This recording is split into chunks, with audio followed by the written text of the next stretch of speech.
चुनाव का समय हो या न हो, भारतीय जनता पार्टी संगठन में हो या सरकार में हो,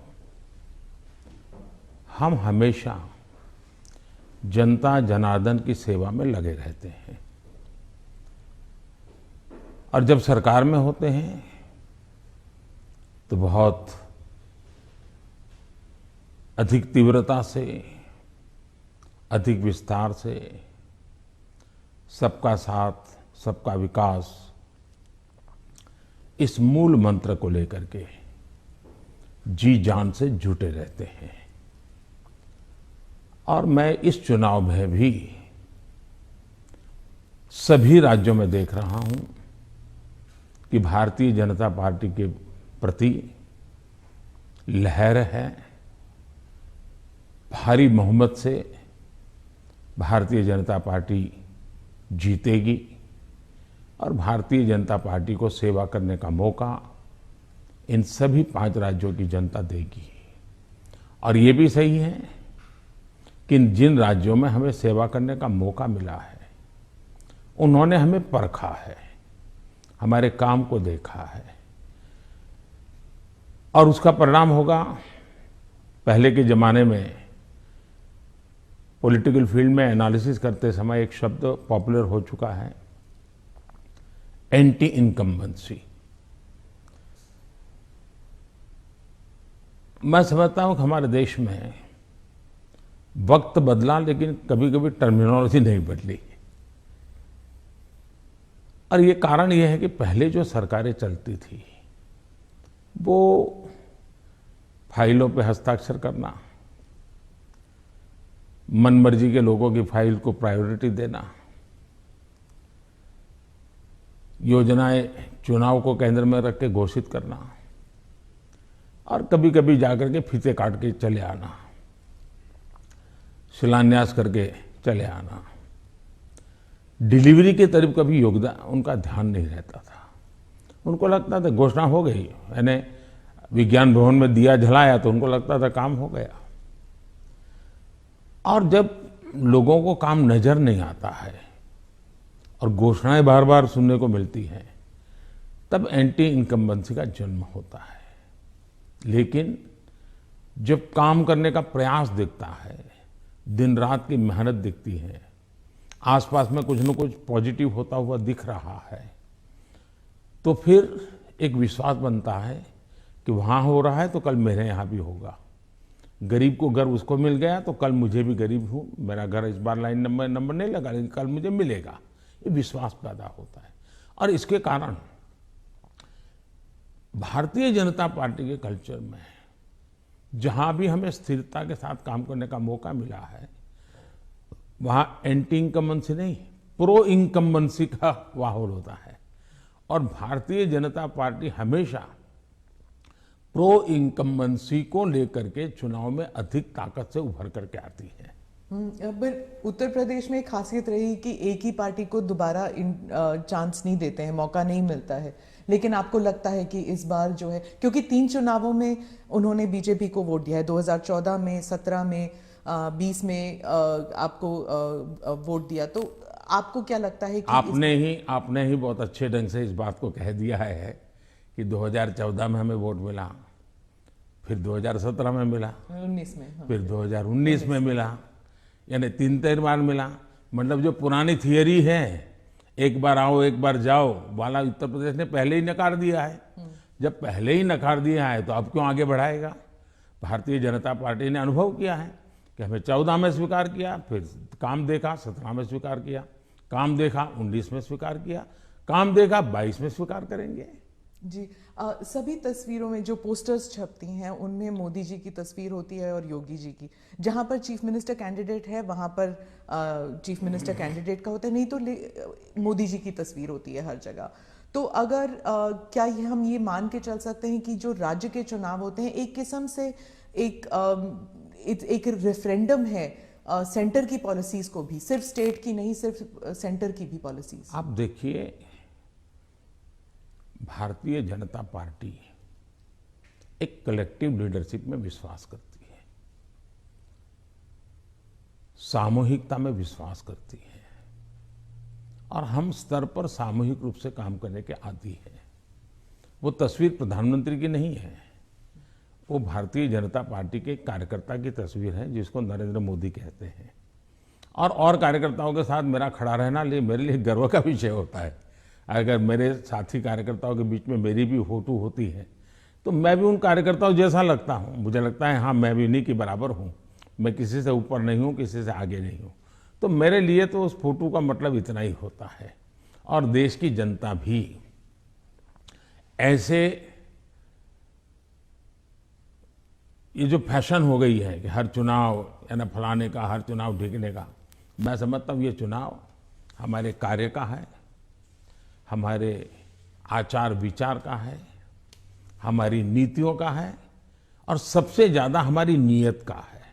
और मैं मानता हूँ देश उसको समर्थन कर रहा है। तो अगर पार्टी जीतती है इलेक्शन में तो बीजेपी कहती है ये मोदी की जीत है, तो अगर हारती है तो क्या आप इसको एक कभी कभी पर्सनल भी लेते हैं कि, और क्या मंथन चलता है पार्टी में आप बाकी लीडर्स के साथ बैठ के कि गलती कहाँ पे हुई और कहाँ पे हमको रोल बैक करना चाहिए या गलतियां सही करनी चाहिए? आपने बहुत सही सवाल पूछा है। भारतीय जनता पार्टी, हम चुनाव हार करके ही जीतने लगे हैं। हमने बहुत पराजय देखे हैं, जमानतें जब्त होती देखी है। मैं तो तब राजनीति में नहीं था, लेकिन एक बार मैंने देखा कि चुनाव में ये जनसंघ था, उस समय शायद दीपक निशान था उनका, और कहीं मिठाई बांट रहे थे। तो हमने सुना ये मिठाई क्यों बांट रहे, तो सब हार गए। तो बताया साहब हमारे 3 लोगों की जमानत बच गई है इसलिए हम मिठाई बांट रहे हैं। उस जमाने से हम लोग गुजरे हुए लोग हैं और इसलिए जय और पराजय दोनों हमने देखा है। हम जब विजयी होते हैं तो हमारी कोशिश ये है कि हम ज्यादा से ज्यादा जमीन से जुड़े, जमीन के साथ जितना गहरा नाता बनता जाए हम बनाए। हम जब चुनाव जीतते हैं तो हम लोगों के दिल जीतने के काम में कभी कमी नहीं आने देते। हमारे लिए हर पल, हर दिन, हर योजना, हर काम जनता जनार्दन के दिलों को जीतना, और दिल तब जीते जाता है जब उनको समाधान होता है, संतोष होता है। तो हम हमारी शक्ति उसी में लगाते हैं और हम बहुत कॉन्शियसली प्रयास करते हैं कि जीत हमारे सर पे न चढ़ जाए, हमारे दिमाग में वो सवार न हो जाए, और इसलिए हम धरती पर रहते हैं।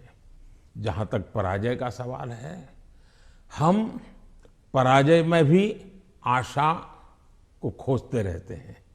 हम निराशा में डूब करके इसने किया, उसने किया, इसको वो ये करो, डिकना करो, फलाना करो, इस चक्कर में नहीं पड़ते।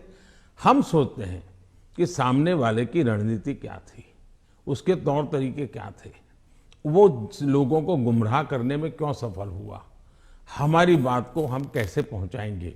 हम औरों का भी अभ्यास करते हैं, हमारा भी अभ्यास करते हैं, हम स्थितियों का भी अभ्यास करते हैं, हम उस प्रकार के योजनाओं का भी अभ्यास करते हैं और फिर हम आगे की रणनीति बनाते हैं। हम हर चुनाव से सीखते हैं, चुनाव जय का हो या चुनाव पराजय का हो। हमारे लिए चुनाव एक प्रकार से ओपन यूनिवर्सिटी है जिसमें हम नए रिक्रूटमेंट के लिए अवसर भी मिलता है और अपने आप को तराशने का भी अवसर मिलता है। तो हम चुनाव को एक प्रकार से हमारा एजुकेशन का पीरियड मानते हैं। आप योजनाओं की बात कर रहे थे। अखिलेश जी कहते हैं कि उत्तर प्रदेश में कोई योजनाएं आपकी नहीं थी, माने बीजेपी की नहीं थी, वो उनकी अपनी योजनाएं हैं। आप अपना अमली जामा पहनाते हैं और आप अपनी उपलब्धि बताते हैं उसे। मुझे बहुत आनंद होता है जब ये सुनता हूं। तो योगी जी की इतनी मेहनत और इतनी सफल योजना, उसको साकार करना और उसको कभी कोई एनकैश करने के लिए इधर उधर की बातें करता है, तो मैं उसमें से एक अर्थ ये निकालता हूं कि योगी जी की ये योजना इतनी अद्भुत है असंभव को उन्होंने संभव करके दिया है, तभी जाकर के विरोधी भी उसको कैश करने के लिए मैदान में उतर पड़े हैं। वरना विरोधी विरोध करता, कैश करने के लिए मैदान में उतरा है, मतलब योजना अच्छी है, योजना सफल है और सफल तरीके से समय सीमा में उसको पूरा किया है। और एक प्रकार से मैं इसको योगी जी की क्रेडिट मानता हूं। दूसरा विषय है, हमारे देश में एक कल्चर चला कि राजनेता और सरकारों का काम क्या, हर चीज पे हाथ डाल देना, बोलते रहना, ये करेंगे वो करेंगे, ये करेंगे वो करेंगे, कभी इसके में, और कोई चीज दुनिया में उन्होंने छोड़ी नहीं है। कोई नेता मिल जाएगा वो कहेगा हम चंद्र पर मानवी भेजने वाले हैं। कोई नेता मिल जाएगा उसने कभी कहा होगा कि हम चंद्र पर व्यवस्थाएं खड़ी करने वाले हैं, और 100 साल के बाद भी, 50 साल बाद, 30 साल भी कोई कर देगा तो वो कहेंगे हाँ देखो हमने उस समय कहा था। तो ऐसे लोग तो बहुत मिल जाएंगे। आपने क्राइम फ्री उत्तर प्रदेश का जिक्र किया है आपने भाषणों में, पार्लियामेंट में भी आप कर रहे थे। आपने कहा कि समाजवादी पार्टी जो है वो दंगाइयों की पार्टी है, आपने, और योगी जी ने कहा कि गुंडे हैं उस पार्टी में। तो क्या आप, और समाजवादी पार्टी कहती है कि उनकी खामियां हैं और इसलिए वो हम पर एलिगेशंस करते हैं। क्या आप ये आप कैटेगोरिकली कह सकते हैं कि यूपी जो है वो क्राइम फ्री की तरफ बढ़ रही है और ये हो सकता है, संभव है? पहली बात है कि जब लोग उत्तर प्रदेश में सुरक्षा के विषय की चर्चा करते हैं तो वहां के सामान्य मानवी के मन में पिछली सरकारों में जो उन्होंने मुसीबतें झेली है, जिस प्रकार से गुंडा राज चलता था, जिस प्रकार से माफिया की इच्छा के अनुसार ही सरकार के बाबुओं को काम करने के लिए मजबूर होना पड़ता था, जिस प्रकार से इस प्रकार के दबांग लोगों को सरकार में एक प्रकार से प्रतिष्ठा थी, आश्रय था, ये सारी चीजें उत्तर प्रदेश ने बड़े निकट से देखा है। बहन बेटी घर के बाहर नहीं निकल पाती थी, ये उत्तर प्रदेश ने देखा है। आज उत्तर प्रदेश की बेटी कह रही है कि मैं शाम को अंधेरा होने के बाद भी अगर कहीं काम है तो जा सकती हूँ। ये जो विश्वास पैदा हुआ है वो मैं समझता हूँ सुरक्षा के लिए बहुत जरूरी है। और ये तब हुआ है, उत्तर प्रदेश में एक समय था गुंडे जो चाहे वो कर सकते थे। आज स्थिति ये है कि उनको हाथ जोड़ के कहना पड़ता है कि यहाँ बाहर मुझे रहना नहीं है, या तो मुझे जेल में ही रखो ताकि वहाँ थोड़ी बहुत तो मेरी जिंदगी बच जाएगी, क्योंकि मेरे पाप, और हर कोई सरेंडर कर रहा है।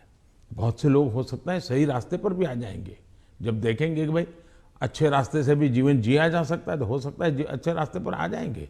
लेकिन योगी जी ने सुरक्षा को प्राथमिकता दी है, कोई कॉम्प्रोमाइज नहीं किया है। कुछ लोगों को उसके कारण तकलीफ हो रही क्योंकि उनका कारोबार वही था। आज खास करके माताओं बहनों को जो सुरक्षा मिली है ये बहुत ही महत्वपूर्ण है। अब आप देखिए इतना बड़ा कुंभ का मेला हुआ, यानी हमारे देश में हुए कुंभ के मेलों में सबसे बड़ा कुंभ का मेला योगी जी के कालखंड में हुआ। करोड़ों की तादाद में लोग आए, कोई कानून व्यवस्था की समस्या नहीं हुई, कहीं चोरी की भी खबरें नहीं आई, जेब कतरे की खबर नहीं आई। ये किसी भी समाज को संतोष देने वाला विषय है, ये गौरव करने वाला विषय है। और हिंदुस्तान में अगर सुरक्षा को प्राथमिकता दी जाए तो बुरा क्या है? नहीं, बुरा नहीं। जैसे सुरक्षा की बात चल रही है तो वो कहते हैं कि वहां पर एक जुडिशियल प्रोसेस नहीं है, ठोकों की राजनीति चलती है। अगर योगी सरकार ने डिसाइड कर लिया कि फला जो है वो गुंडा है या उसका कारोबार जो है उसमें कोई डाउट है तो उसको जेल में डाल दो, मतलब एक जुडिशियल प्रोसेस नहीं है, वो कहते हैं। देखिए, हिंदुस्तान की जुडिशरी वाइब्रेंट है, हिंदुस्तान की जुडिशरी बहुत ही सक्रिय है और कभी कभी तो प्रोएक्टिव है। अगर ऐसा कुछ भी हुआ होता तो हिंदुस्तान की जुडिशरी ने जरूर कदम उठाए होते, और पीआईएल करने वालों की कमी नहीं है हमारे देश में। ऐसी बहुत बड़ी जमात है जिनकी रोजी रोटी पीआईएल पर है, तो वो तो तुरंत पहुंच जाते हैं, लेकिन ऐसा कुछ नहीं हो रहा है। मतलब वो न्यायिक प्रक्रिया के आधार पर काम करते हैं। पर जैसे जैसे लखीमपुर खेरी का इंसिडेंट हुआ था, और वो टेनी अभी भी जो हैं वो he still an important person BJP के लिए। तो ऐसे कई इंसिडेंट्स हैं, उसको लेकर जो वहाँ पर जो समाजवादी पार्टी है it has been successful in saying कि अगर कोई बीजेपी के साथ है तो वो वाइट वॉश हो जाते हैं उनके सारे क्राइम्स। मैं यही तो कह रहा हूं कि सुप्रीम कोर्ट जो कमेटी बनाना चाहती थी, राज्य सरकार ने सहमति दी। सुप्रीम कोर्ट जिस जज के नेतृत्व में तपास करना चाहती थी, राज्य सरकार ने सहमति दी। राज्य सरकार ट्रांसपेरेंसी से काम कर रही है, तभी तो सुप्रीम कोर्ट की इच्छा के अनुसार सारे निर्णय करती है। आप डबल इंजन सरकार के बारे में काफ़ी बारी कह चुके हैं अपने स्पीचेस में। डबल इंजन सरकार से आप विश्वास जगाना चाहते हैं इलेक्टोरेट में कि विकास जल्दी हो जाएगा अगर दोनों तरफ, मतलब सेंटर में भी और स्टेट में भी बीजेपी की सरकार रहेगी। लेकिन कुछ लोग समझते हैं कि इससे एक धमकी की तरफ देखते हैं कि अगर डबल इंजन सरकार नहीं है तो विकास में गतिरोध आ सकता है, वह विकास मतलब गाड़ी आगे नहीं चलेगी अगर ये डबल इंजन सरकार नहीं होगी तो। देखिए, परिवार में भी माँ बाप हमेशा सभी भाइयों बहनों को कहते हैं कि देखो भाई, हम सब मिलकर के इस दिशा में जाएं तो सब अच्छा होगा, और सब उसी दिशा में प्रयास करते हैं। कोई एक दूसरे के विपरीत नहीं करता है। इतना बड़ा देश है, अगर हम एक दूसरे से विपरीत करेंगे तो हमारे संसाधनों नष्ट हो जाएंगे, हमारे देश की भलाई करने की गति रुक जाएगी। और इसलिए देश के लिए बहुत आवश्यक है कि लोगों के कल्याण के काम हम मिल बैठ के करें और ज्यादा तेजी से करें। और उसमें भी अगर हम राजनीति करने जाएंगे, मेरा राज्य है, मैं मेरी मर्जी से करूंगा, ऐसा करेंगे तो कितना नुकसान होता है। मैं एक योजना बताता हूं। अब जैसे आयुष्मान भारत योजना, आयुष्मान भारत योजना गरीब जो बीमारी में है उसको 5 लाख रुपए तक बीमारी में स्वस्थ होने के लिए सहायता करता है। भारत सरकार करती है, पैसे भारत सरकार दे रही है। राज्यों को तो लेना है, देना कुछ नहीं है। कुछ राज्यों में अपनी अपनी योजनाएं हैं, हमें कोई इससे इतराज भी नहीं है। हम नहीं कहते कि योजना बंद करो, लेकिन इससे फायदा ये होता है कि मान लीजिए उत्तर प्रदेश का कोई नागरिक है और केरल गया हुआ है और वहां उसको कुछ हो गया, तो ये योजना ऐसी है कि केरल में भी उसको ट्रीटमेंट मिलेगी।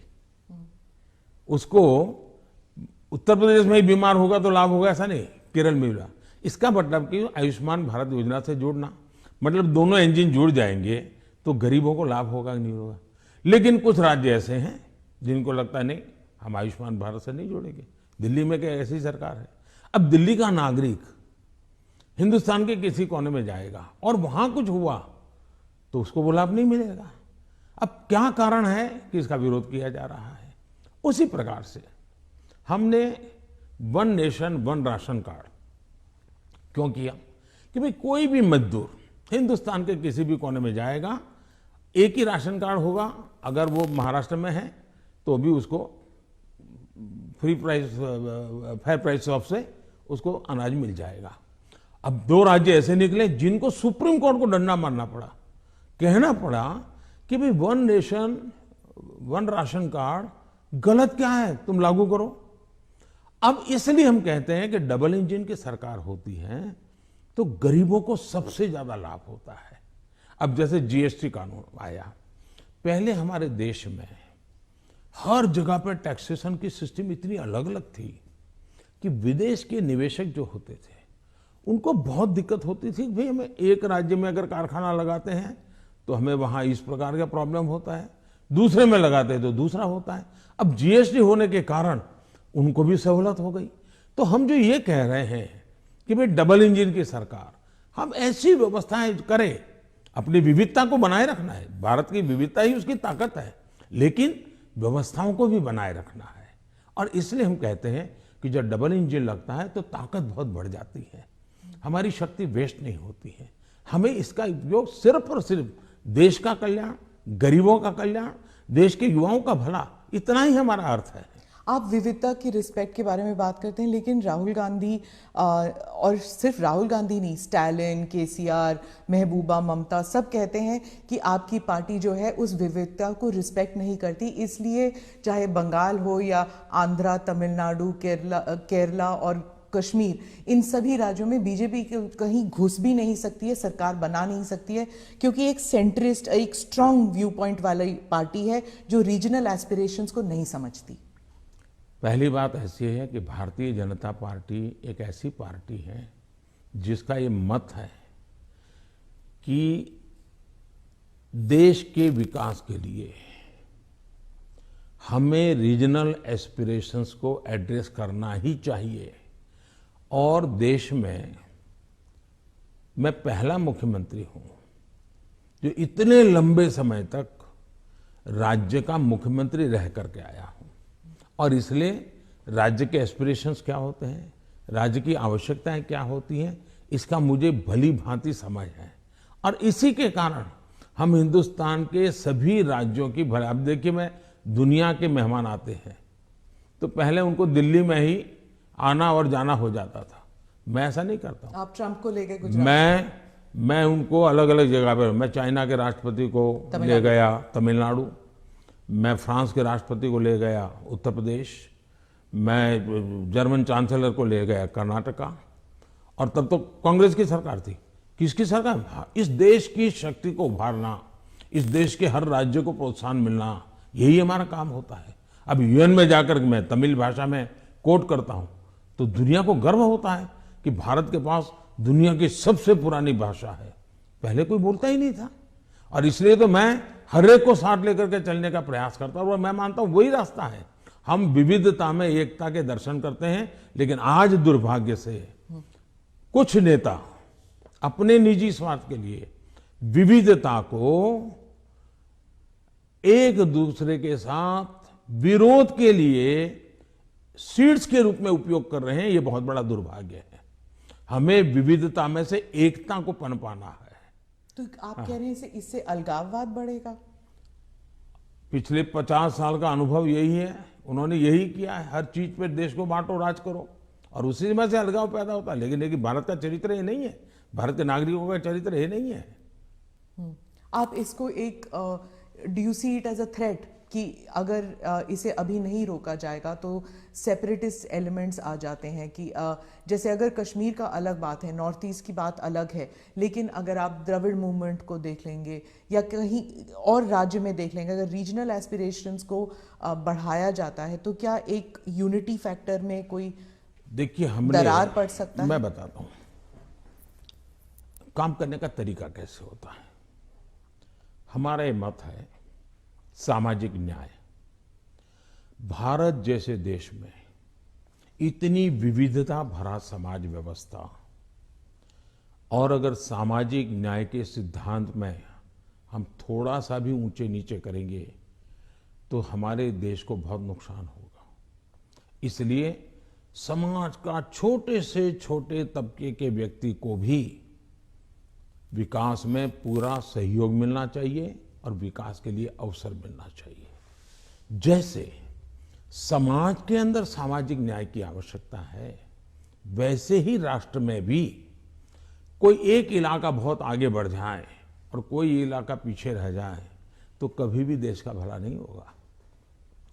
हमारे यहाँ सर्वांगीण विकास होना चाहिए, सर्वसमावेशक विकास होना चाहिए, सर्वस्पर्शी विकास होना चाहिए, सर्वहित में विकास होना चाहिए। और इसलिए हम एक विषय लेकर के आए जिसमें भी मैं देख रहा हूं कि सभी राज्य हमारे साथ मिलकर के कंधे से कंधा मिलाकर के काम कर रहे हैं। एक राज्य नहीं कर रहा है, ये दुर्भाग्य है, बाकी सब राज्य कर रहे हैं। क्या है, हमने देखा कि हिंदुस्तान में 100 से थोड़े ज्यादा कुछ जिले ऐसे हैं कि जो राज्य की एवरेज से भी बहुत पीछे हैं। हर प्रकार से वहां का धन तो सब राज्य जिलों को समान मिलता है, तो ऐसा क्यों होता है? गवर्नेंस के प्रॉब्लम, योजनाओं का अमलीकरण नहीं। हमने ऐसे जिलों को एस्पिरेशनल जिलों के रूप में आइडेंटिफाई किया और राज्य सरकारों की सहमति से किया। करीब 110 से 115 जिले हैं। और उस पर हमने स्पेशल फोकस किया। मैं खुद जिलों से बात करता हूँ, उन जिलों में कल्याणकारी योजनाएं ज़्यादा से ज़्यादा पहुँचे। मैं राज्य सरकारों को प्रार्थना करता हूँ कि वहाँ यंग अफसरों को लगाइए, आईएएस अफसरों को, प्रमोटेड अफसरों को या रिटायर्ड एज वाले लोगों को वहाँ मत भेजिए, यंग लोगों को लगाइए। और मैंने देखा कि सभी राज्यों ने मेरी इस बात को माना, यंग अफसरों को लगा। दूसरा, मैंने कहा बार बार ट्रांसफर मत कीजिए, उनको वहाँ रहने दीजिए 3 साल, उनको कहिए कि तुम काम करो, बाद में तुम्हें अच्छा पोस्टिंग देंगे। सभी राज्यों ने मेरी मदद की और आज ये जो एस्पिरेशनल डिस्ट्रिक्ट है वो राज्यों की एवरेज से भी कुछ तो आगे निकल रहे हैं, कई पैरामीटर में आगे निकल रहे हैं। अब देश का भला हो रहा है। तो मेरा फेडरलिज्म में छोटी से छोटी इकाई का भी भला हो। अब जैसे ऑप्टिकल फाइबर नेटवर्क हिंदुस्तान के हर गांव में जाना चाहिए। हम लगे हैं, पैसे लगा रहे हैं, पूरी ताकत लगा रहे हैं। क्यों? हमें तो पूरे देश को ऊपर लाना है। यही तो रीजनल एस्पिरेशंस को एड्रेस करने का हमारा तरीका है। ये बात चलती है कि ये मोदी दी एडमिनिस्ट्रेटर है। अब अगर आप मोदी द पॉलिटिशियन के बारे में बात करूं तो जो पोलराइजेशन हमारे सोसाइटी में है वो हर इलेक्शन में उभर कर आती है, जाति के नाम पर हो या धर्म के नाम पर हो। कोई ना कोई किस्सा जरूर हो जाता है इलेक्शन से पहले। तो मोदी दी एडमिनिस्ट्रेटर आपने बता दिया आपने क्या क्या किया है, मोदी द पॉलिटिशियन नहीं कर पाया है अभी तक। पहली बात है कि भारतीय जनता पार्टी, उसका मंत्र है सबका साथ, सबका विकास, सबका विश्वास और सबका प्रयास। हमने हमारे इन सिद्धांतों को कभी बदला नहीं है। आपने मेरे मुंह से सैकड़ों बार इसको सुना होगा और मैं तो देख रहा हूं इन दिनों दुनिया के देश भी मेरे इस वाक्य का अपनी भाषा में ट्रांसलेशन करके सुनाते हैं कि मोदी इन सिद्धांतों पे काम करते हैं। और इसलिए हम मानते हैं कि सबका साथ, यही हमारा मंत्र रहा, हम करते हैं। समाज व्यवस्था तो है ही है, इसको तो कोई नकार नहीं सकता है। लेकिन हैरानी तब होती है जब मैं देख रहा हूं मीडिया में हम समाज को कोई दबा कुचला वर्ग हो, उसकी चिंता हमको करनी चाहिए, क्यों नहीं करनी चाहिए। लेकिन हम कहेंगे भाई इस समाज में अगर पंथ के आधार पर देखें तो इस संप्रदाय में इस प्रकार की जाति व्यवस्था का वर्णन करेंगे और इस समाज में हम कभी नहीं करेंगे। क्या वहाँ भी समाज के और वर्गों में जातियाँ नहीं हैं, ऊंच नीच नहीं है, वहाँ पर बैकवर्ड नहीं। अब जैसे मेरे यहाँ गुजरात में मुस्लिम संप्रदाय में मैं समझता हूँ कि 70 जातियाँ ऐसी हैं जो ओबीसी हैं और मेरे गुजरात में जब मैं था उनको ओबीसी की कैटेगरी में बेनिफिट मिलता था। लेकिन कभी मैं मीडिया में नहीं देख रहा हूं कि भाई वहां कितने ओबीसी को टिकट मिला, वहां कितने पिछड़ों को टिकट मिला, कुछ नहीं। तो ये इस प्रकार की राजनीति कौन करते हैं जी? क्या इससे बाहर आना चाहिए कि नहीं आना चाहिए?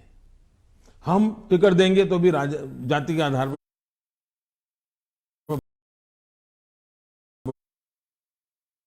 बंटवारा शुरू कर देते हैं, ये इसी भाषा में वर्णन करते हैं। किस जाति का कितना वोट मिलेगा ये भी कह रहे हैं। हम ये सारी भाषा को बदलना चाहिए और इसलिए सबका साथ, सबका विकास, हम उसी मंत्र को लेकर के चलना चाहते हैं ताकि हमारा मत है कि देश की एकता देश को आगे ले जाने के लिए बहुत आवश्यक है। पर जो अल्पसंख्यक हैं वो दरार में गिर जाते हैं, वो जो फिशर्स होते हैं उनमें गिर जाते हैं। जो वो आपने तो कई सारे उदाहरण दे दिए जहां पर वो जैसे आपने कहा कि कार्ड यहाँ पर भी इस्तेमाल हो सकता है, वहां पर भी इस्तेमाल हो सकता है, बहुत सारी योजनाएं हैं। लेकिन जब ऐसे पोलराइजेशन के जो किस्से हो जाते हैं तब क्या होता है, मीडिया में भी आ जाता है। और जब मीडिया में आता है minorities are not safe in India, international media में भी आ जाता है।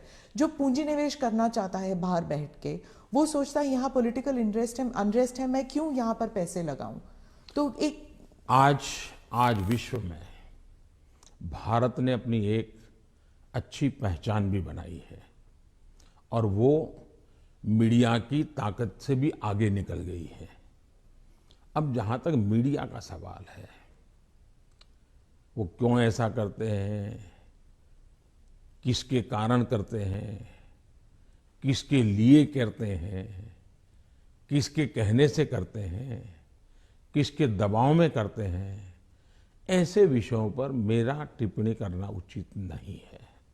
लेकिन मेरा इतनी समझ जरूर है कि मीडिया वर्ल्ड में भी एक बहुत बड़ा कंपटीशन है। उनको भी टिकने के लिए, अपने व्यापारिक हितों के लिए भी बहुत जिद्दोजहद करनी पड़ रही है। वो भी एक एलिमेंट है मीडिया की, कुछ मजबूरियां भी है उनकी। इस सब के बावजूद भी हमारी बात दुनिया में पहुंची है, इन्हीं लोगों के माध्यम से पहुंची है, क्योंकि अच्छे लोग भी हैं, नहीं ऐसा नहीं है। जहां तक विदेश का मीडिया का कुछ सवाल है, दुनिया में मैंने देखा है कि कोई ही देश होगा, रेयर एक्सेप्शन, मैं भारत की बात नहीं कर रहा हूं, मैं बाहर की बात कर रहा हूं, कि जहां का मीडिया अपने देश के हितों के खिलाफ कुछ करता हो। कभी नहीं करते। तो कभी कभी ये मीडिया हाउस भी उनके देश के हितों के लिए भी, देशों के बीच की जो स्पर्धा होती है, तो एक लाइन ड्रॉ करते हैं। तो उनकी एक अपनी दुनिया है, चलने दीजिए। लेकिन आप देखिए क्या कारण है। आज सबसे ज्यादा एफडीआई है भारत में। क्या कारण है?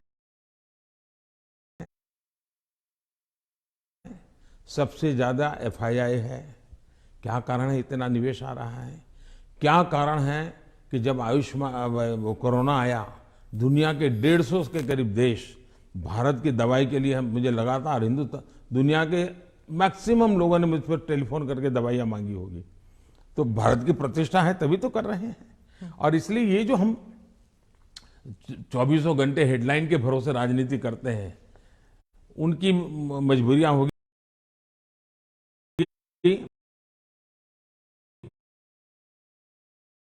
मैं तो दुनिया के लोगों के सामने सत्य लेकर के जाता हूं, सच्चाई पहुंचा के रहता हूं, और दुनिया को भारत की तरफ आकर्षित कर रहा हूं। और पीएलआई इसके अभी अभी हम लाए, कितना बड़ा रिस्पांस मिल रहा है जी, कितना समर्थन मिल रहा है।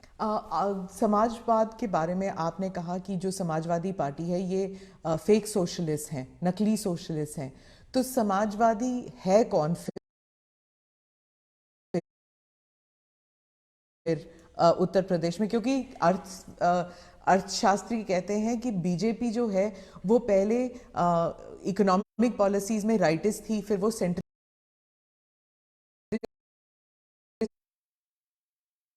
हो गया, अब वही समाजवाद बन गए हैं।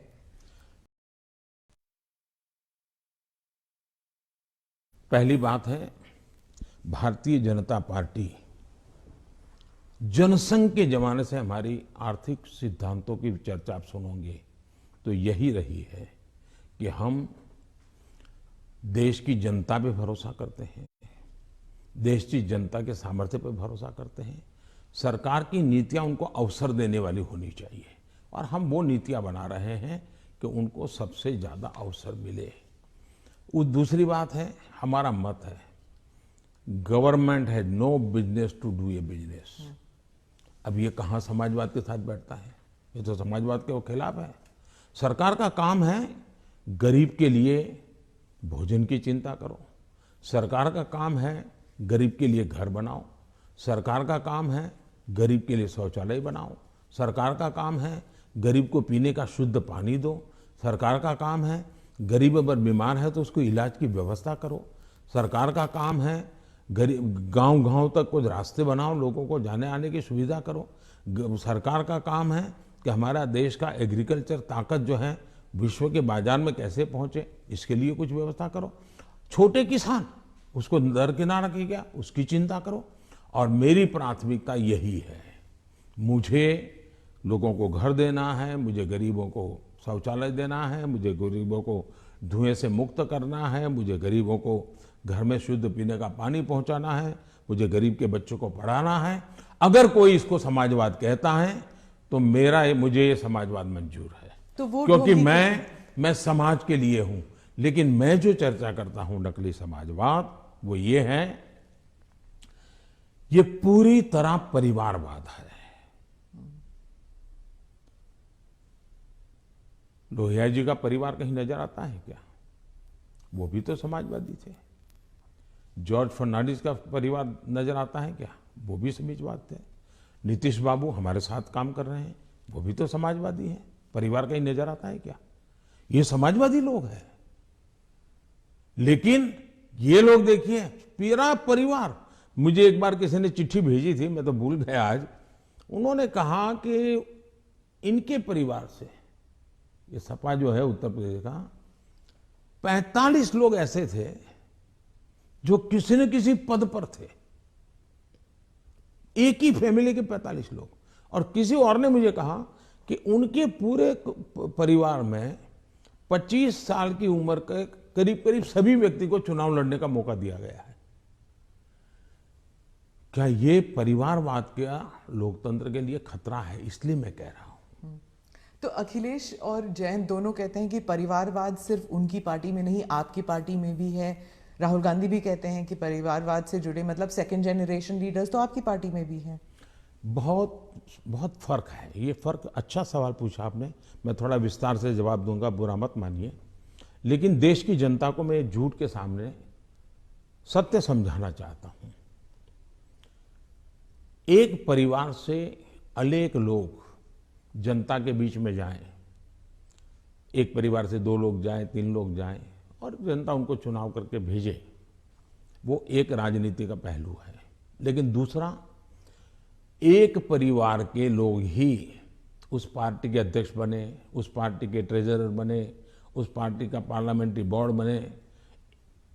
पिताजी अगर नहीं कर सकते हैं तो बेटा अध्यक्ष बने, बेटा नहीं कर सकता है और बूढ़ा हो गया है तो उसका बेटा अध्यक्ष करे, पिता नहीं रहे तो पुत्र करे। ये जो विरासत और वारसा बारिश के रूप में चल रहा है, डायनेस्टी के रूप में चल रहा है, कोई डायनेमिक्स है ही नहीं, ओनली डायनेस्टी। ये जब बनता है, पार्टी परिवार की बन जाती है। और आप देखिए हिंदुस्तान की बर्बादी कहां से हो रही है। जम्मू कश्मीर से शुरू करिए, 2 पार्टियां मेन रही वहां, दोनों परिवार की पार्टियां हैं। अभी तक उसका कोई नया नेता देखा ही नहीं। आज देश में जो 18 से 40 साल की उम्र के लोग हैं, उन्होंने इन पार्टियों के जितने नेता देखे, एक ही परिवार के देखे हैं। दोनों पार्टी, पंजाब में देखिए परिवार वाली पार्टी, आप हरियाणा में देखिए परिवार की पार्टी, उत्तर प्रदेश देखिए परिवार की पार्टी, झारखंड देखिए परिवार की पार्टी, आप तमिलनाडु में जाइए परिवार की पार्टी। ये परिवार ही पार्टी चलाता है। परिवार जो चाहे उनका भला। ये लोकतंत्र के लिए बहुत से बड़ा खतरा है। एक पार्टी के 2 लोग अगर एमएलए बन गए, एमपी बन गए, तो वो पार्टी परिवार की नहीं बनी है। और ये दोनों को फर्क समझना होगा। कोई ऐसा कह करके इतने बड़े पाप से भाग जाए, ये नहीं चल सकता है। और मेरा मत है, परिवारवादी पार्टियां लोकतंत्र का सबसे बड़ा दुश्मन है, क्योंकि लोकतंत्र के मूलभूत सिद्धांतों को ही वो नकारता है। दूसरा, जब परिवारवादी राजनीति चलती है, परिवार ही सर्वोपरि होता है। परिवार को बचाओ, पार्टी बचे या न बचे, परिवार को बचाओ, देश बचे या न बचे, ये जब होता है तब सबसे पहले कैजुअलिटी कौन सी होती है? परिवारवादी राजनीति में कैजुअलिटी कौन सी होती है? बेटा जैसा भी होगा लेकिन वही अगला अध्यक्ष बनेगा। तब सबसे बड़ी कैजुअलिटी टैलेंट की होती है। और सार्वजनिक जीवन में जितनी ज्यादा अधिक टैलेंट आए बहुत जरूरी है। इसलिए राजनीतिक दलों का लोकतांत्रिकरण ये बहुत आवश्यक है। परिवारवादी पार्टियां नए अच्छे नौजवानों को राजनीति से आने से रोकते हैं। मान लीजिए कोई नौजवान है जिसको भारतीय जनता पार्टी में नहीं जाना है, लेकिन बाकी कहीं पर उसको जगह ही नहीं है, कहां जाएगा? क्योंकि बाकी में तो है भाई, उसके परिवार का मैं नहीं हूं, तो थोड़े दिन तो मेरा उपयोग होगा, बाद में मुझे फेंक देंगे। मैं उनके काम आऊंगा तब तो चलूंगा, लेकिन मैं राज्य की भलाई के लिए काम करूंगा तो मैं नहीं चलूंगा। सब नौजवान डर रहे हैं सार्वजनिक जीवन में आने से। भारतीय जनता पार्टी को आ रहे हैं तो लोगों को लगता है कि भारतीय जनता पार्टी क्यों बढ़ रही है, क्योंकि लोकतांत्रिक तरीके से चल रही है। तो आप जब परिवार के बारे में बात करते हैं, स्पेशली पॉलिटिकल पार्टीज के जो पॉलिटिकल फैमिलीज हैं, तो कांग्रेस कह रही है जान के आपने जवाहरलाल नेहरू के स्पीचेस के बारे में, दोनों सदनों में जो आपने स्पीच दिए, राज्यसभा में, लोकसभा में, वहां पर आपने नेहरू जी के स्पीचेस पर बहुत तवज्जो दी और यही दिखाने के लिए कि नेहरू जी ने भी ऐसे काम किए हैं जिसके लिए आप उन्हें क्रिटिसाइज कर रहे थे। तो राहुल गांधी ने देर रात को मीडिया से बात करते हुए कहा कि I don't need a certificate from Modi ji about my great grandfather. तो अब ये फिर अब पूरा परिवार के ऊपर बन गया है कंट्रोवर्सी। हालांकि आपने जो एग्जांपल्स दिए थे वो परिवार के ऊपर नहीं था। पहली बात है, मैंने किसी के पिताजी के कुछ नहीं कहा है, मैंने किसी के दादाजी के लिए कुछ नहीं कहा है, नहीं मैंने किसी नाना जी के लिए कहा है, नहीं मैंने किसी की माता जी के लिए कुछ कहा है। मैंने देश के प्रधानमंत्री ने क्या कहा वो कहा है, और सरकार एक कंटिन्यूटी होती है। और इसलिए एक प्रधानमंत्री के ये विचार थे तब क्या स्थिति थी, आज के प्रधानमंत्री के ये विचार है क्या स्थिति है, और देश का ये हक बनता है। अब दूसरा, बार बार हमें कहा जाता है आप नेहरू जी का नाम लेते नहीं, आप नेहरू जी का नाम, अब हम लेते हैं तो भी मुश्किल हो रहा है। मुझे समझ नहीं आ रहा है कि इतना डर किस बात का है। प्रधानमंत्री जी, 2014 से आप कांग्रेस मुक्त भारत की बात करते हैं। अब वो 60 से कम सीटें हैं कांग्रेस पार्टी की, और उत्तर प्रदेश में तो नंबर 4 पर हैं। तो आप इतना वक्त क्यों लगा रहे थे अपने स्पीच में कांग्रेस के ऊपर? पहली बात है कि देश की जो आज हालत है उसमें सबसे जिम्मेवार कोई मुख्य धारा है तो कांग्रेस की धारा है। इस देश को जितने प्रधानमंत्री मिले ना, उसमें से अटल जी को और मुझे छोड़ करके सारे प्रधानमंत्री कांग्रेस कुल के ही थे। इसके कारण देश में एक कांग्रेस की कार्यशैली ही राजनीति में एक प्रकार से मुख्य धारा बन गई।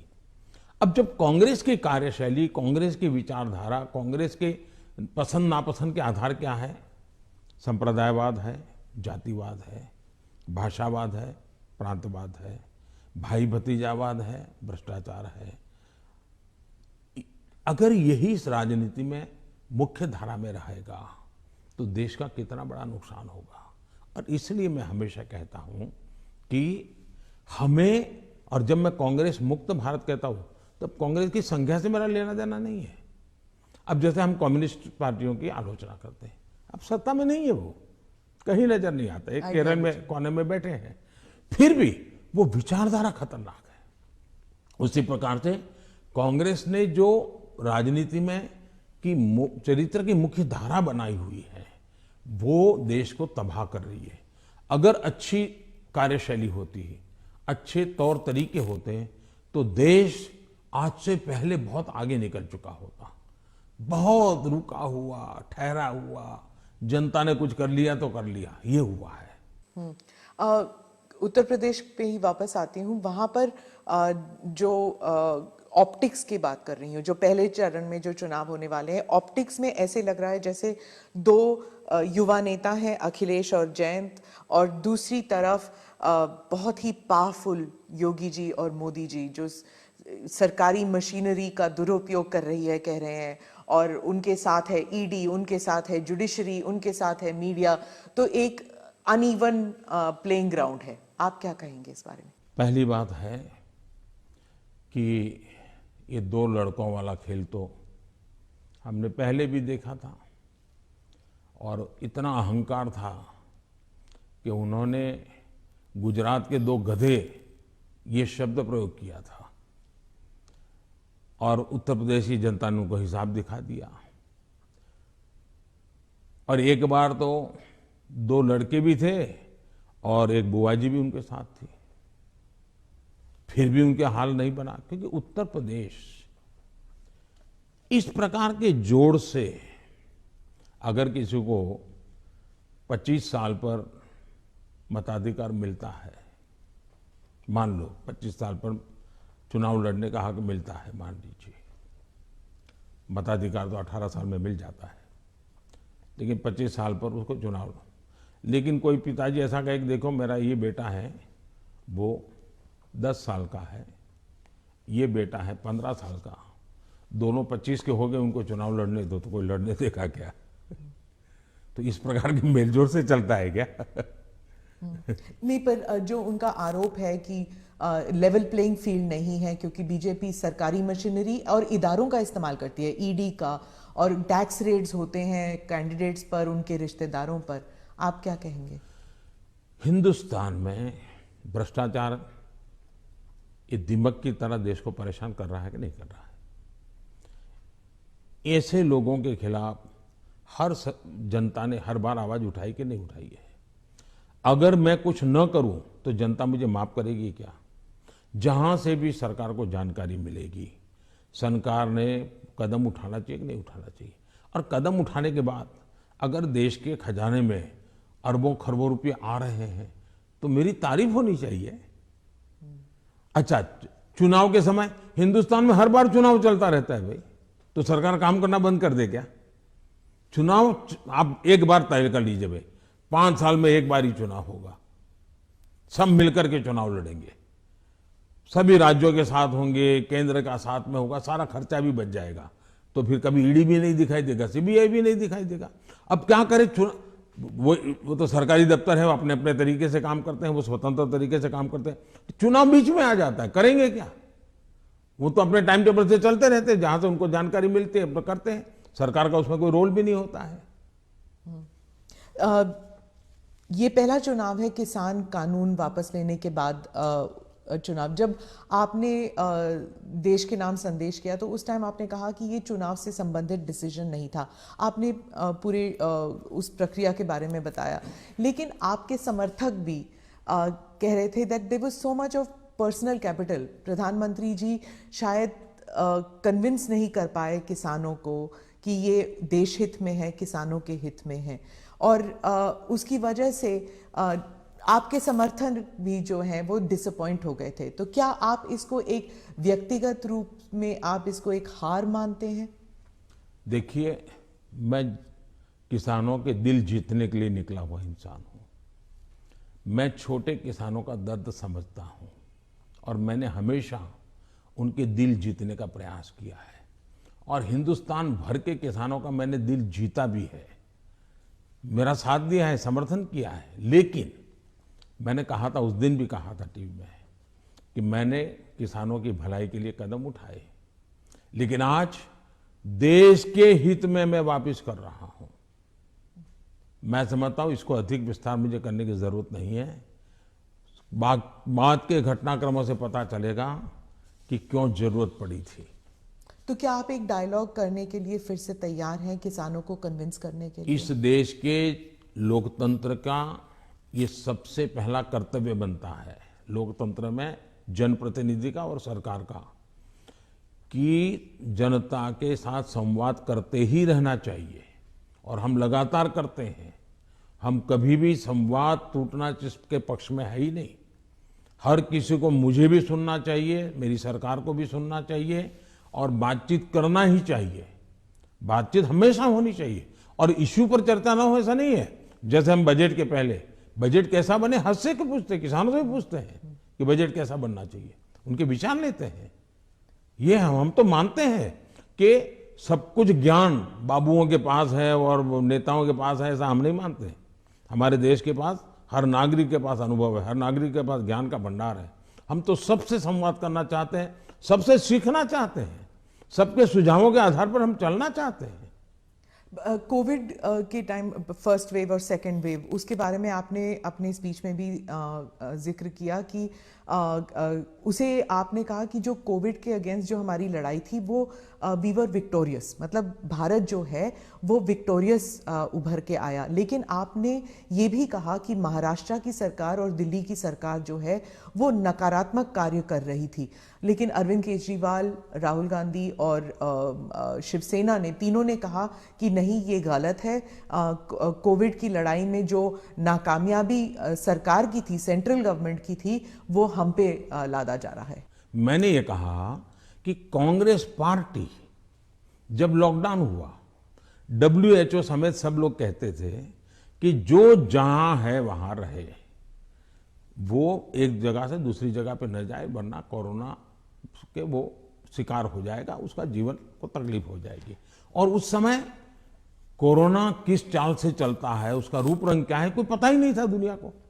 लॉकडाउन, अफरा तफरी में लॉकडाउन राज्यों ने शुरू कर दिए थे, राज्यों ने लगातार अपनी तरफ, और एक राज्य लॉकडाउन कर रहा है तो दूसरे, तो इसलिए नेशन वाइड कुछ करने की आवश्यकता बन गई थी। ये लोग भूल जाते हैं, लॉकडाउन पहले से ही राज्यों ने शुरू कर दिए थे।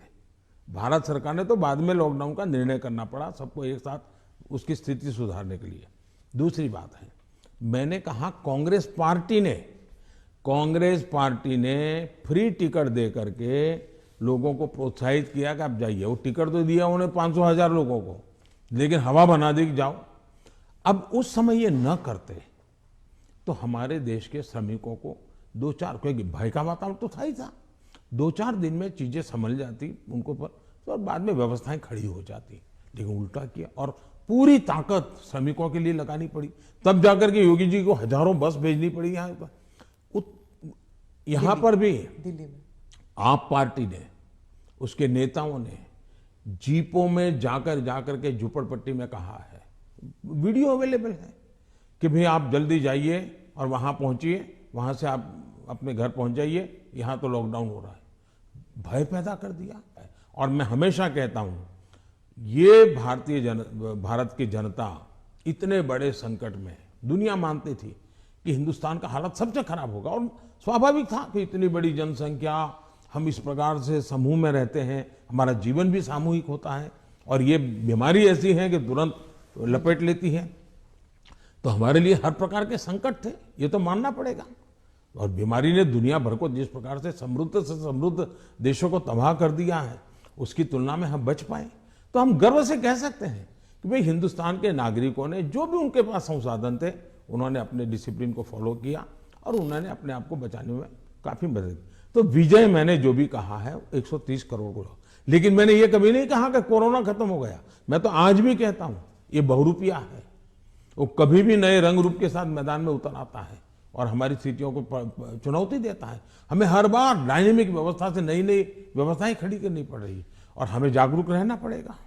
प्रधानमंत्री जी, चुनाव 5 राज्यों में है। अब पंजाब की बात करती हूँ, तो आपको क्या लगता है कि बीजेपी ने जो अपना एलाई खोया है पंजाब में, उसकी वजह से मतलब तीसरी पार्टी आ रही है शायद पंजाब में पहली बार, पर बीजेपी कभी अपना रूट्स बना नहीं सकी उस राज्य में।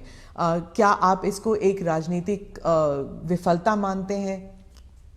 मैं समझता हूं कि मेरी पार्टी के जो वरिष्ठ नेताओं ने उस समय जो नीतियां बनाई, जो रणनीतियां बनाई, वो उस समय के लिए बहुत अनिवार्य थी, और उसके कारण पंजाब की एकता, पंजाब के अंदर फिर से एक बार शांति का माहौल बने, पंजाब खून खराबे से बाहर निकले।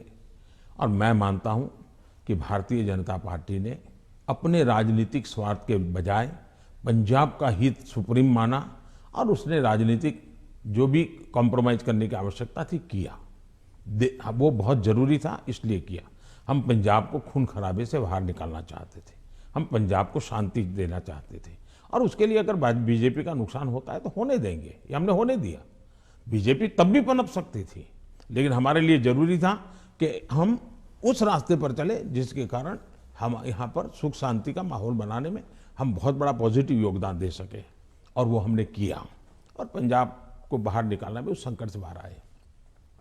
जहां तक राजनीति का सवाल है, आज भारतीय जनता पार्टी सबसे अधिक विश्वसनीय पार्टी के रूप में पंजाब में उभरी है।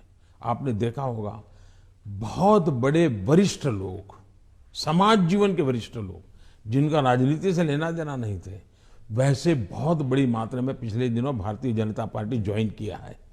फिर जो राजनीति के बहुत बड़े महारथी हैं, ऐसे लोगों ने भी अपने पुराने दल छोड़ करके भारतीय जनता पार्टी, टिकट दे या न दे, लेकिन भारतीय जनता पार्टी पंजाब के स्थिरता के लिए, पंजाब के विकास के लिए, पंजाब की शांति के लिए बहुत जरूरी है, और इसलिए पंजाब में भारतीय जनता पार्टी का शासन बनना चाहिए। आज पंजाब से आवाज उठी है, और इसलिए है हम आगे बढ़े हैं।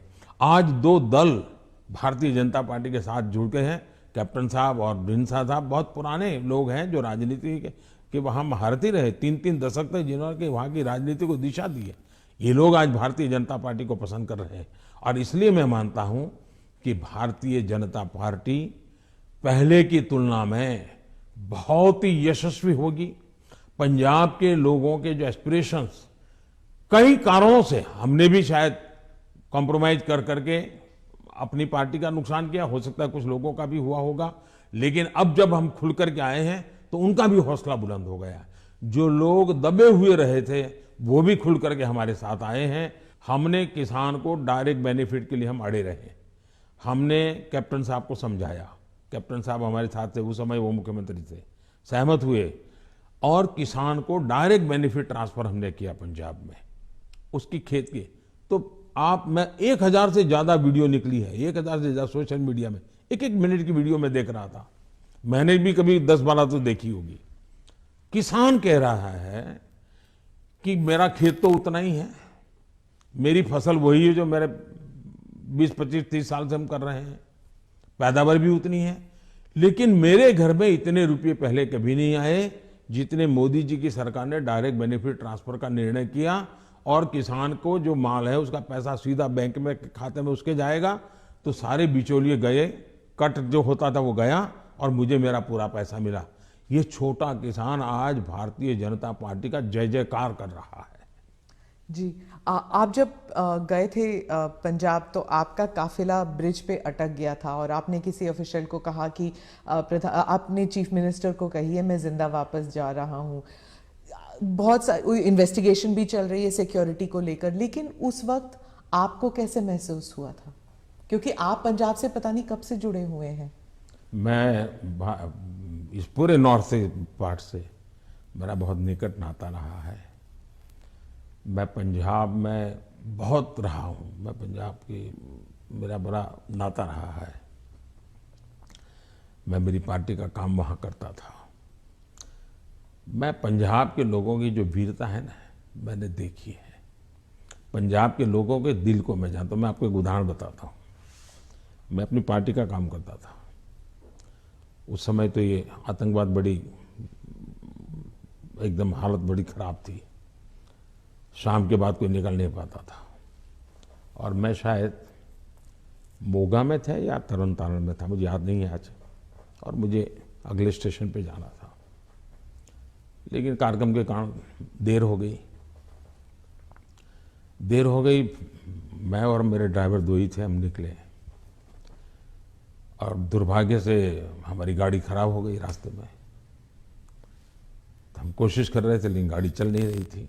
उस वक्त एक पुरानी एम्बेसडर मेरे पास थी, धक्के भी लगाए, कोशिश की, तो खेत में 2-3 लोग थे, सरदार थे, वो दौड़ते हुए आए, उन्होंने भी धक्के लगाने में मदद की, लेकिन गाड़ी नहीं चली। फिर हमने कहा भाई नज़दीक से हमें कोई मैकेनिक मिलेगा कि नहीं मिलेगा? तो साहब यहाँ तो अभी तो कोई मिलेगा नहीं, बहुत दूर दूर है। फिर उन्होंने मुझे कहा कि देखो भाई, तुम्हें बुरा न लगे तो एक बात करो।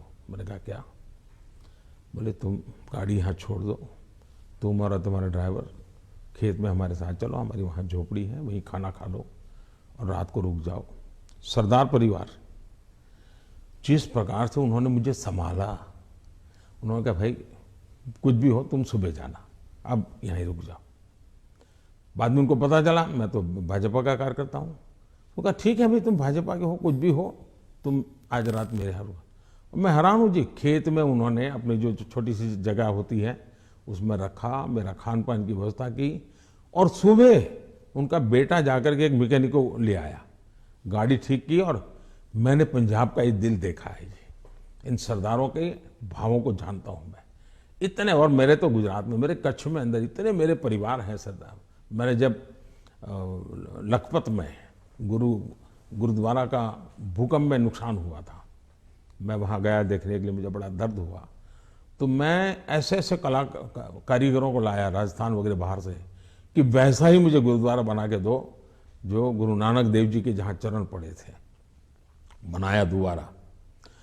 आज कच्छ के अंदर जो हमारे सरदार परिवार हैं, बहुत बड़ी मात्रा में है, खेती करते हैं। जब वो इसका बात का वर्णन, उनकी आंखों में से आंसू आ जाता है जी। और मैं अभी कुछ दिन पहले भी एक वर्चुअल मीटिंग में मैंने उस गुरुद्वारा में सबसे बात की। मेरा इतना लगाव रहा है जी। आपने देखा होगा, एक किताब है पढ़ने जैसी है सरकार की, शायद अंग्रेजों के जमाने में जी भी सिख कौम के लिए नहीं हुआ है। अंग्रेजों के जमाने में, कांग्रेस के जमाने में तो हुआ ही नहीं है। ऐसे अनेक काम मैंने देश के कल्याण के लिए, हमारे सिख भाइयों की वीरता का सम्मान करने के लिए किए हैं। और मुझे गर्व है, चुनाव की जगह पर है, लेकिन मैं मानता हूं ये मेरे देश के वीर जवान हैं, मेरे देश के सच्चे किसान हैं, उनके कल्याण के लिए मैं जितना कर सकूंगा मैं करता रहूंगा। तो क्या उस दिन आपको ऐसे लगा कि ये राजनीतिक आंदोलन था, इसलिए ऐसे हुआ? ऐसा है कि इस विषय में मैंने पूरी तरह मौन रखा हुआ है, क्योंकि सुप्रीम कोर्ट स्वयं इसको गंभीरतापूर्वक इस बात को देख रही है। मेरा कोई भी वाक्य पूरी जो चल रहा है उस पर प्रभाव पैदा करे यह उचित नहीं है। जो भी है सुप्रीम कोर्ट के द्वारा जांच कमेटी निकालेगी, जो सत्य होगा देश के सामने आएगा, और हमें तब तक इंतजार करना चाहिए। जी, आपने दोनों स्पीच में, राज्यसभा में भी और लोकसभा में भी, आपने कई बार कांग्रेस पर हमला किया, और कांग्रेस पार्टी कहती है कि आपने राहुल गांधी के जो एलिगेशंस थे, चाहे बेरोजगारी पर हो या भारत चाइना पर हो, आपने उसका जवाब नहीं दिया, उल्टा उन पर वार किया। तो पहली बात यह है कि हमला करने वाली भाषा न मैं जानता हूं, न मेरी वो प्रकृति है, लेकिन तर्क के आधार और तथ्य के आधार पर सदन में मैं कोई बात बताऊं, वो मीडिया के लिए गरम गरम मसाला बनाने के लिए हमारा शब्द उपयोग होता होगा। हम हमला नहीं करते, हम संवाद करते हैं। वाद विवाद भी होता है, टोका टाकी भी होती है, और वो मुझसे मैं बहुत हंसते हुए इसको स्वीकार करता हूं। मैं इसके कारण मुझे कोई नाराजगी नहीं होती, और मैंने हर विषय के तथ्य दिए हैं, हर विषय को तथ्यों के आधार पर बात की है। कुछ विषयों पर सदन में हमारे विदेश मंत्रालय ने विस्तार से कहा है, कुछ विषयों पर हमारे रक्षा मंत्रालय ने विस्तार से कहा हुआ है, और कुछ विषयों पर जरूरी जहां था वहां मैंने भी कहा है। और इसलिए इस प्रकार से जो सुनते ही नहीं है, जो सदन में बैठते ही नहीं है, अब उनकी कमेंट पर मैं जवाब क्या दूंगा? आपने कहा कि आपने मन बना लिया है, 100 साल आप पावर में नहीं आना चाहते, तो मैंने भी मन बना लिया। आपने क्या मन बनाया? हमने मन बना लिया है कि अब राष्ट्र को हम उस बुराइयों की तरफ जाने नहीं देंगे।